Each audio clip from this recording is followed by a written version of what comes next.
Hello बच्चों, कैसे हो आप सब। उम्मीद करता हूँ आप सब अच्छे होंगे, मेहनत कर रहे होंगे। मेरा नाम है संजय।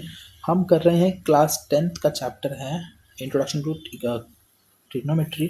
उसका एक्सरसाइज 8.1 का क्वेश्चन नंबर 11 हम इस वीडियो में डिस्कस करेंगे। ठीक है, तो क्वेश्चन नंबर 11 का फर्स्ट पार्ट कह रहा है, देखो हमको स्टेटमेंट जस्टिफाई करना है। ठीक है ना, और अगर ट्रू फॉल्स है कि नहीं। ठीक है, ट्रू है क्यों, ट्रू फॉल्स है तो क्या। ठीक है, तो देखिए आप, मैं बताता हूँ। फर्स्ट पार्ट क्या कह रहा है आपको। फर्स्ट पार्ट कह रहा है आपसे, the value of tan a is always less than 1। tan a का वैल्यू हमेशा लेस देन 1 रहेगा।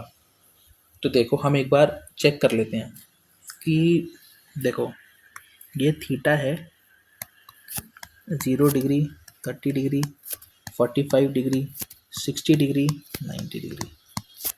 करेक्ट, ये है tan। tan 0 0, 30 पे 1/√3, 45 पे 1, इस पे √3 होगा। अच्छा 90 पे बताओ, 90 पे क्या होगा। 90 पे होगा नॉट डिफाइंड,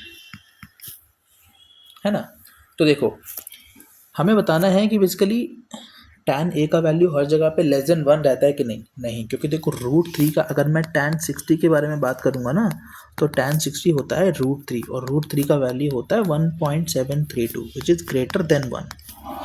ठीक है, so hence this statement is false।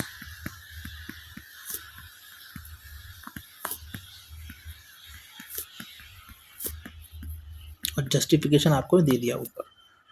ठीक है, सेकंड पार्ट के बारे में बात करते हैं। सेकंड पार्ट क्या कहता है, sec a is equals to 12/5 for some value of angle a। Okay, देखो sec a is equals to 12/5।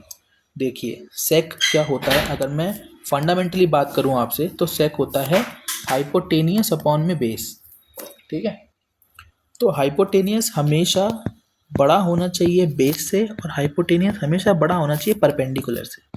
ठीक है, कभी भी हाइपोटेनियस छोटा नहीं हो सकता, ना तो बेस से ना इससे परपेंडिकुलर से। ठीक है, अब हमारे केस में 12 हाइपोटेनियस को रिप्रेजेंट कर रहा है यहाँ पे। ठीक है, और बेस को रिप्रेजेंट कर रहा है 5। तो डेफिनेटली ये कंडीशन हमारी फुलफिल हो रही है कि हाँ हाइपोटेनियस बड़ा है। So yes it is true कि सेक ए जो है वो किसी भी एंगल के लिए रिप्रेजेंट कर रहा है ना। सो ये स्टेटमेंट हमारा ट्रू है। थर्ड पार्ट के बारे में बात करेंगे। थर्ड है, cos a is the abbreviation used for the cosecant of angle A. देखो दिस इज रॉन्ग। क्यों, because cos a is the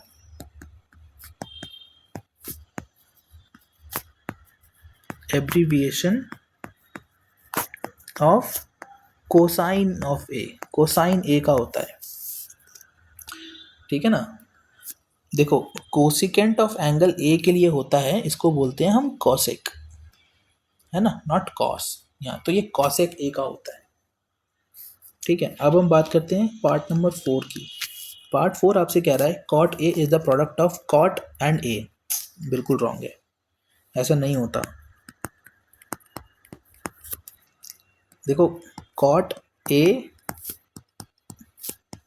is not a product of cot, not a product of cot and A. ये इसका multiplication नहीं होता है, बल्कि it is a single, it's a single entity.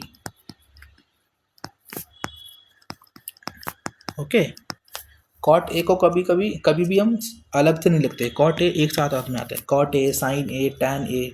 Correct. Fifth part कह रहा है sine theta is equal to 4/3। Sine theta is equal to 4/3 for some angle theta, for some angle theta. अब देखिए साइन क्या होता है, अगर हम फंडामेंटली बात करें तो साइन होता है हमारे पास में परपेंडिकुलर अपॉन में हाइपोटेन्यूज। अब देखिए ये 4/3, तो परपेंडिकुलर 4 रिप्रेजेंट कर रहा है परपेंडिकुलर को, और हाइपोटेन्यूज रिप्रेजेंट कर रहा है एच को, 3 को।